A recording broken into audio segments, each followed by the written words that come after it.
pense que ce qui a permis de faire la différence, c'est le mental. On est resté soudés pendant tout le match, un bon mental on a eu. C'est ça qui a fait la différence à la fin. Notamment aussi un gros shoot de Xavier à 3 points plus la faute qui, je pense qu'après ce shoot-là, ça les a un peu tués mentalement. Donc je pense que c'était notre grosse force contre Saint-Vallier, le mental, pendant tout le match. Je pense deux choses, le mental, le fait qu'on n'ait rien lâché à -11, puis la qualité des joueurs. Il y a des individualités telles que Michael, Xavier et puis Ned tout au long du match. Mais Xavier et Michael, notamment dans le Money Time, ont mis des tirs importants.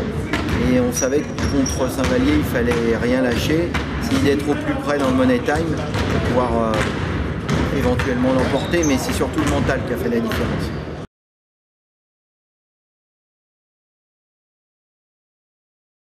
Ils ne nous ont pas forcément surpris, mais on savait que ça allait être un match difficile.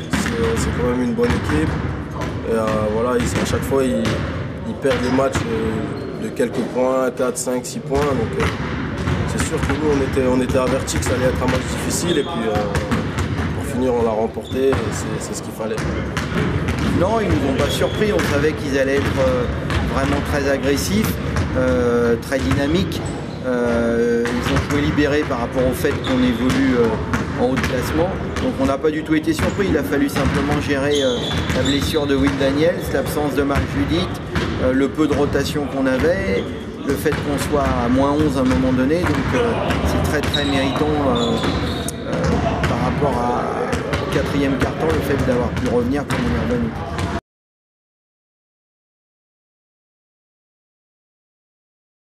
On n'a pas des bonnes nouvelles, c'est-à-dire qu'a priori il a une fracture, donc c'est sûr il sera out pour le match de demain.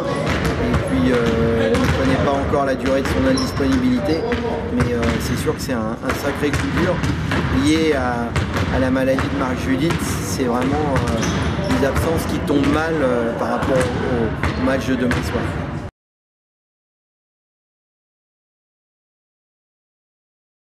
Ça va être un gros match avec beaucoup d'intensité. On connaît Évreux, c'est une équipe qui joue beaucoup sur le jeu rapide.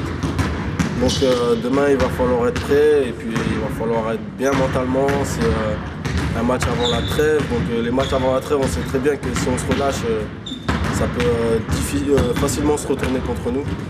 Donc il faut rester concentré, remporter et puis repartir avant Noël sur une bonne note. Au départ, on l'appréhendait comme une fête et puis le fait qu'on puisse jouer avec toutes nos armes. Bon là, c'est un petit peu différent. Il va falloir se transcender encore plus, il va falloir donner encore plus, il va falloir compenser l'absence de Will. Donc c'est sûr qu'on est un petit peu frustré. Il va falloir voir comment on a récupéré parce que pendant qu'Évreux, mais ça c'est les aléas du calendrier, jouaient vendredi soir chez eux. Ils ont joué déjà mardi dernier chez eux. Là, ils ont un court déplacement. Nous, on était à Saint-Vallier, on est rentré au petit matin sous la neige à 7h30. Donc, c'est des éléments à prendre en compte au niveau de la fraîcheur physique. Mais il ne faut pas pleurnicher, il faut s'adapter aux événements et tout faire pour proposer une prestation intéressante demain soir.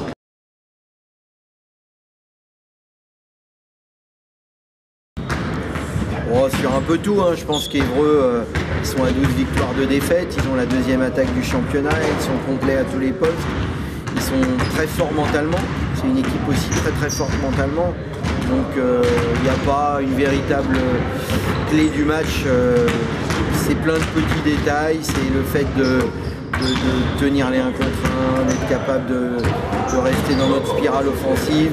Enfin, il n'y a pas véritablement un aspect du jeu où il faudra qu'on soit fort, qu'on soit bon dans tous les compartiments. Ils ont beaucoup de joueurs extérieurs qui jouent en première intention, notamment le meneur Da Silva qui relance beaucoup les ballons, donc c'est un gros passeur, le meilleur passeur du championnat. Donc il faudra faire attention, il faudra rester attentif sur chaque action, chaque possession. Et c'est ce qui fera la différence, notre défense, comme d'habitude.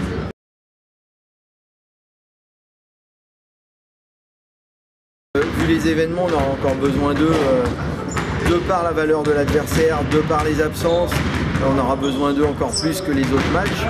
Et puis, je pense que les joueurs méritent aussi beaucoup de soutien parce qu'ils ont fait une première partie de saison, quoi qu'il arrive demain soir, exceptionnelle. Et c'est vrai que pas de la part des dunkers, pas de la part des trois quarts des supporters, mais des fois je suis un petit peu surpris par certains messages que j'entends ou que je lis. Je pense que les gens ne se rendent pas toujours compte, et aujourd'hui quand on voit les difficultés d'équipes comme Rouen, Dijon ou Boulazac ont le double de notre budget, je pense qu'il faut savourer ces moments-là, et les trois quarts des gens le savent. Il y a un quart des gens, je leur dédie ce petit message, ils n'oublient pas les réalités du championnat.